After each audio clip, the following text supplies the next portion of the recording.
Mise en service et réglage d'un poste TIG. Ce film comporte deux parties. Mise en service, réglage. Première partie, mise en service.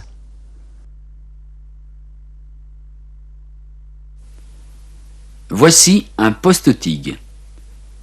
Nous nous sommes assurés que le branchement de l'appareil est compatible avec le réseau et que l'interrupteur est sur 0. Nous allons d'abord vérifier les raccordements. Gaz, courant de soudage et retour d'eau, arrivée d'eau, commande. Branchons le connecteur de pièces. La norme dit que le terme de masse est impropre.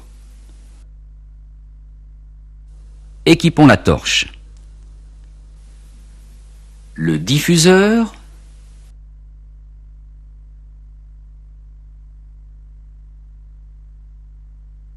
la buse, la pince électrode,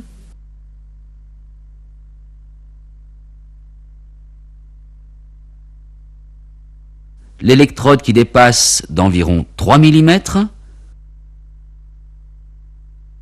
le bouchon. Remarquez que tout ceci se serre à la main uniquement.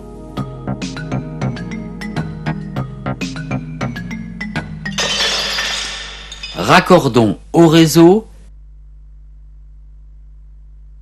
et mettons l'inter sur marche. Ensuite, il faut ouvrir la bouteille de gaz et régler le débit environ 8 litres minute. Ce réglage s'effectue en faisant s'échapper le gaz. Vérifions le circuit d'eau. Deux cas se présentent. Le circuit fermé, il suffit alors d'en faire la mise en route, ou le fonctionnement en eau perdue. Il faut alors ouvrir le robinet d'arrivée et vérifier l'écoulement. En cas d'incident, la diode, témoin du mauvais fonctionnement, va s'éclairer. Attention, il est dangereux pour ce type de torche de fonctionner sans être refroidi. Il existe un autre type de torche qui n'a pas besoin d'eau pour être refroidi. On l'appelle torche à refroidissement naturel. Elle ne possède d'ailleurs que 3 raccords, alors que celle-ci, refroidie par eau, en a 4. Résumons-nous. Nous avons vérifié le raccordement de la torche, celui du connecteur de pièces.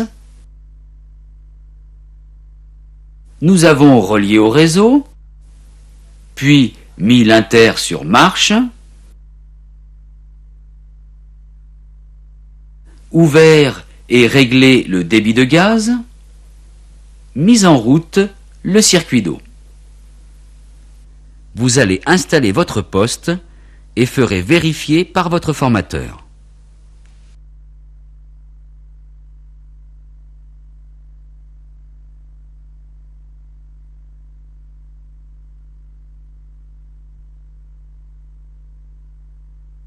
Le réglage. À la fin de cette deuxième partie, vous pourrez régler votre appareil. Mais quelle électrode choisir? Et d'abord, sa nature. On choisit une électrode en fonction du métal à souder et du courant de soudage à disposition. La plupart des métaux peuvent se souder en TIG avec du courant continu et une électrode en tungstène thorier. La norme le symbolise par WT20, dont le code de couleur est rouge. L'aluminium, le magnésium et leurs alliages exigent du courant alternatif et du tungstène pur ou zirconier, WP ou WZ8, dont les codes de couleur sont respectivement vert et blanc. L'affûtage. Seuls les électrodes en tungstène thorié doivent être affûtés. L'affûtage s'effectue sur une longueur de 1 à 2 fois le diamètre de l'électrode, mais pas trop pointue, car elle serait trop fragile.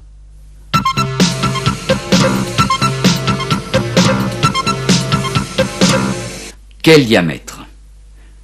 Il est choisi en fonction de l'intensité. Par exemple, pour une intensité de 160 ampères en courant continu, on utilisera une électrode de diamètre 2. Réglage de l'intensité. Pour les joints d'angle, en acier, on admet 40 ampères par millimètre d'épaisseur. En aluminium, 50 ampères par millimètre d'épaisseur. Pour les joints bout à bout, 30 ampères par millimètre pour l'acier, 40 ampères pour l'aluminium. Tout ceci, bien sûr, est une base de réglage que l'expérience vous permettra d'affiner. Pour résumer, prenons un exemple. Pour un joint d'angle de 3 mm d'épaisseur en aluminium, quel courant allez-vous choisir? Alternatif. Quelle est la nature de l'électrode? Tungstène pur ou zirconier? Quelle intensité? 50 ampères par millimètre, soit pour 3 mm, 150 ampères. Cela nécessite donc une électrode d'un diamètre de 3,2 en tungstène pur ou 2,5 en tungstène zirconier.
Vous allez maintenant répondre à quelques questions sur ce sujet.